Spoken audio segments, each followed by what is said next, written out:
Let's go to U.S.-Mexico or U.S. War with Mexico, Part 3. And let's take a look at an important group of immigrants coming to the United States during what is known as the First Great Wave in United States history. And these immigrants help us recognize how injustice can be perpetrated by a powerful nation over a weaker one. In this group, they are known as Los San Patricios, or in English, the St. Patrick's Battalion. Now, the St. Patrick's Battalion provides us an example of immigrants who witnessed injustice and took a stand against immorality.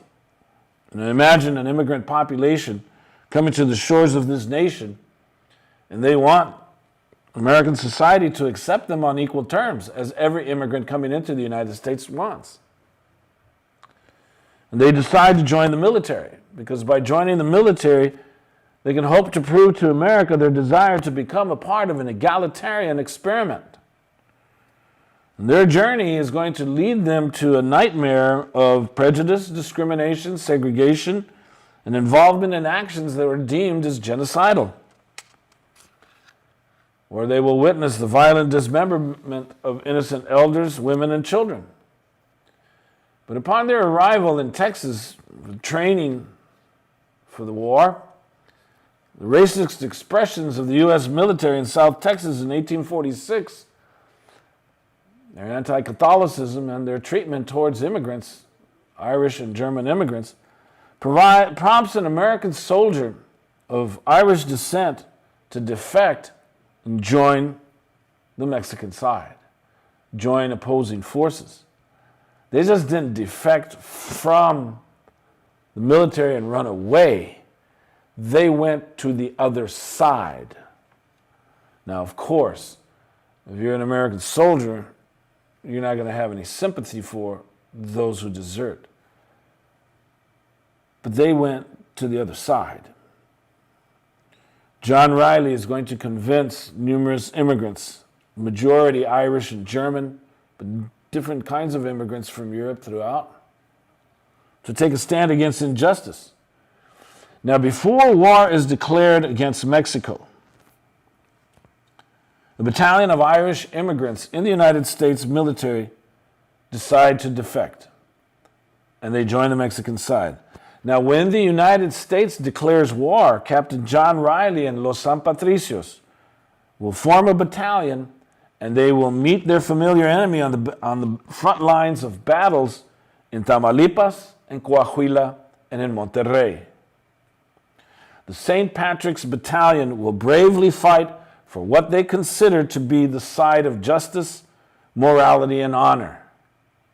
And throughout the U.S. war with Mexico, the battalion will be reinforced by deserting immigrant soldiers of the American Army, who rather than run away from death, faced death by switching sides and chose to fight on the front lines against an enemy they judged morally in the wrong. We're going to take a look at a film clip that records the legend of Los San Patricios. Let's listen to a song honoring the St. Patrick's Battalion. And let's witness a film clip from a movie honoring their heroic decision. Tom Berenger plays Captain John Riley. And when the Irish are captured at the Battle of Churubusco, due to the fact that General Santa Anna retreats his forces, leaving the immigrants vulnerable, and they become prisoners of war. Now, those who defected prior to the declaration of war are spared death. Those who defected prior to the declaration of war are to be branded on their cheeks the letter D for deserter. Those who defected during the war are going to be condemned to be ceremoniously hung. General Winfield Scott arrogantly will proclaim that the hanging of the St. Patrick's Battalion is to occur once the American flag displaces the Mexican flag that is being flown over the castle at Chapultepec. Los San Patricios patiently waited with a noose around their neck for the cry wailing from Los Niños Héroes' death, the children's last stand against injustice. The Mexican flag is being replaced by the American flag, signaled their death. So let's watch today's modern rendition of the San Patricio's experience. In this film clip, we will see Tom Berenger taking the role of John Riley, captain of the St. Patrick's Battalion. The scenes are taken from the film One Man's Hero. Let's listen to the words of the song that was composed using this clip. His name is David Rovich, who provides honorific tribute to the men who died for Mexico.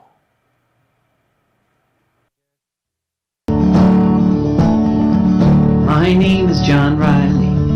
I'll have your ear only a while. I left my dear home in Ireland. It was death, starvation, or exile. When I got to America, it was my duty to go. Enter the army and slog across Texas to join in the war against Mexico. And it was there in the pueblos and hillsides that I saw the mistake I had made. Part of a conquering army with the morals of a bayonet blade.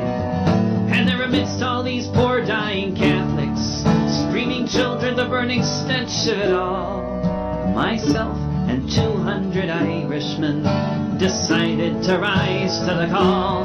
From Dublin City to San Diego, we witnessed freedom denied. So we formed the St. Patrick Battalion and we fought on the Mexican side. We formed the St. Patrick Battalion and we fought on the Mexican side. We marched neath the green flag of St. Patrick, emblazoned with Erin go Bragh, right with the harp and the shamrock, and Libertad para la Republica. Just 50 years after Wolfe Tone, 5,000 miles away, the Yanks called us a legion of strangers, and they can talk as they may, but from Dublin City to San Diego, we witnessed freedom denied. So we formed the St. Patrick Battalion and we fought on the Mexican side. We formed the St. Patrick Battalion and we fought on the Mexican side. We fought them in Matamoros while their volunteers were reaping the nuns. In Monterrey and Cerro Gordo, we fought on as Ireland's sons. We were the red-headed fighters for freedom amidst these brown-skinned women and men. Side by side we fought against tyranny, and I dare say we'd do it again. From Dublin City to San Diego, we witnessed freedom denied.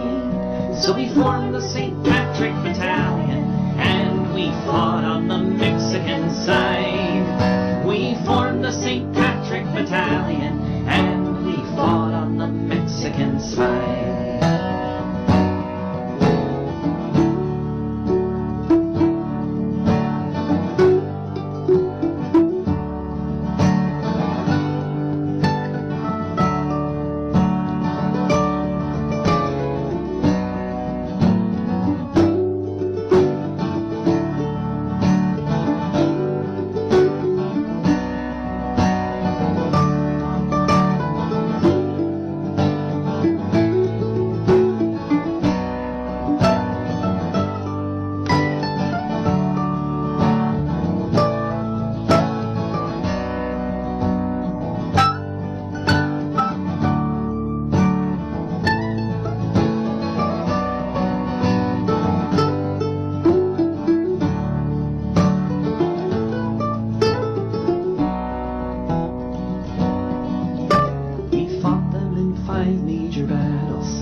Churubusco was the last. Overwhelmed by the cannons from Boston, we fell after each mortar blast.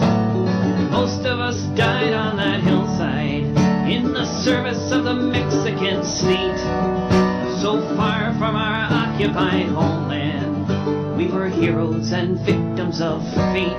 From Dublin City to San Diego, we witnessed freedom denied. So we formed the St. Patrick Battalion, and we fought on the Mexican side. From Dublin City to San Diego, we witnessed freedom denied. So we formed the St. Patrick Battalion, and we fought on the Mexican side. We formed the St. Patrick Battalion, and we fought on the Mexican side. Okay, Los San Patricios. Now, when John Riley was in prison, he penned a letter to a friend in Michigan explaining to him why he made the decision to fight against the United States. And in it, he hinted that the war was immoral, and that the war reflected the experience of the Irish with the British in their defense of the homeland against Protestant indifference. In all my letter, I forgot to tell you under what banner we fought so bravely.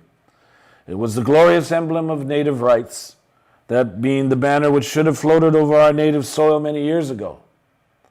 It was St. Patrick, the harp of Erin, the shamrock upon the green field. So, Los San Patricios are an exemplary illustration that immigrants coming to America do have a conscience. This is an important group of immigrants during the first great wave that helps us recognize the injustice that can be perpetrated by a powerful nation over a weaker one. Those are the San Patricios. The St. Patrick's Battalion provides us an example of immigrants who witnessed injustice and took a stand against immorality.